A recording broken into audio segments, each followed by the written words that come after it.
Let's be real, the final season of Stranger Things is one of the most anticipated TV events in a long, long time. One critic got to see the first 4 episodes early, and their reaction was, well, overwhelmingly positive. So what did the show get so right? Let's break down their analysis and see what's making this return to Hawkins such a satisfying start to the end. And that quote right there from critic Sean Chandler, it says a lot, but just saying you're satisfied doesn't really tell you why, does it? So we're going to unpack these specific creative choices that, according to this review, made these first episodes an absolute home run. Okay, so here's how we're going to break this down.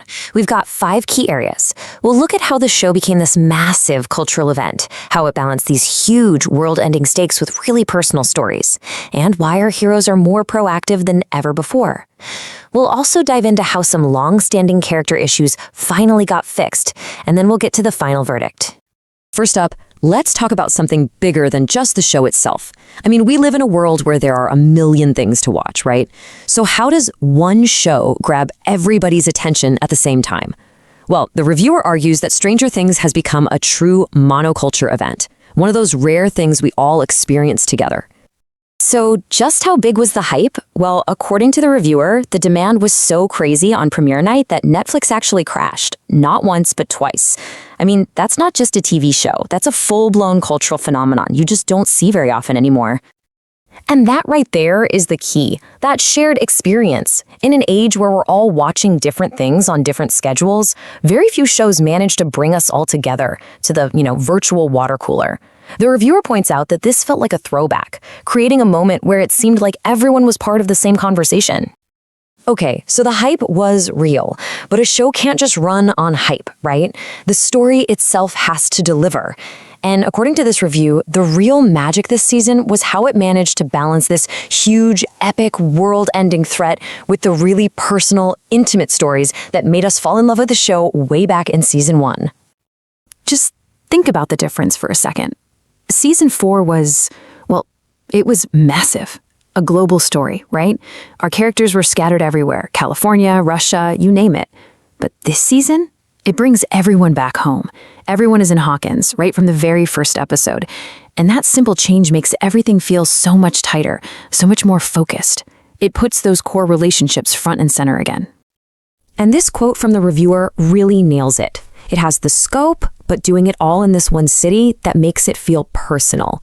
So yeah, the threat is bigger than ever. You've got the military involved. The Upside Down is literally bleeding into Hawkins. But because it's all happening in one place, the stakes just feel so much more immediate, so much more personal. So this story's focused, right? But what's really interesting is how that focus changes the way our heroes behave. The reviewer points out this huge shift. This time around, the characters aren't just reacting to things happening to them. No, they're actively hunting the threat. And that gives the whole season a totally new sense of urgency. The review points out this really cool pattern. The best seasons of the show always give the heroes a super clear mission right in episode 1. Think about it. Season 1, find Will. Season 4, stop Vecna's curse. It's simple, it's urgent, and apparently this season gets right back to that winning formula, setting the goalposts right away. But this time it's different. The team isn't just reacting anymore. First off, the government is now in Hawkins, so the whole thing is public, which forces our heroes to go underground. Second, they're not waiting for Vecna to make his next move. They're secretly hunting him down themselves. And maybe most important of all, Eleven is finally being treated like the superhero she is. She is actively training for the fight they all know is coming. The waiting game is officially over. And this idea of being proactive isn't just about the plot. It's about the characters too. The reviewer was really impressed with how the season finally fixed some long-running issues with some of our key players, giving them a real sense of purpose.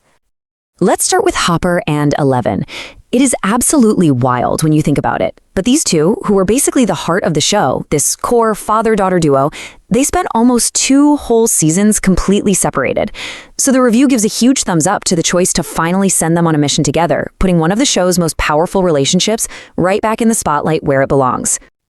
All right, and then there's the other big fix, Will Byers. The reviewer makes a great point that for years, Will has kind of been the fifth wheel, He's the emotional core, he's the victim, but he's rarely an active part of the solution.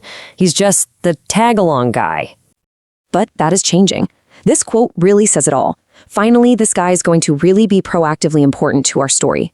The season is finally digging into his unique connection to all this, giving him a clear role in the fight.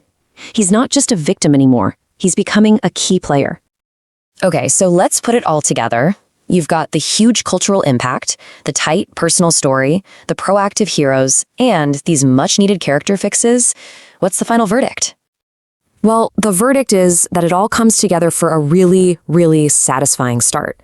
The reviewer loved the clever ways they tied up old plot threads, the new 80s vibe they pulled from A Wrinkle in Time, and come on, adding Linda Hamilton to the cast, that's just perfect casting. But most importantly, the show apparently just nails that balance between moments of total failure and real, hard-earned hope. Now, it wasn't perfect. Of course not. The reviewer did have a couple of small, nitpicky things to point out, like the bullies were a little too much like cartoon villains, and a few plot things like some convenient tunnels kind of stretch your belief a bit. But honestly, these sound like pretty minor bumps in what was an otherwise awesome ride. So when you look at the big picture, the review really paints a portrait of a powerful, confident start to the end. The show fixed what was broken, leaned into its strengths, and has put all the pieces on the board for what should be an epic conclusion. The only question left is the big one. Can they actually stick the landing? If you enjoy this video, please like, share, subscribe and hit the bell to the later update from my channel. Thank you for watching till the end and see you in the next video.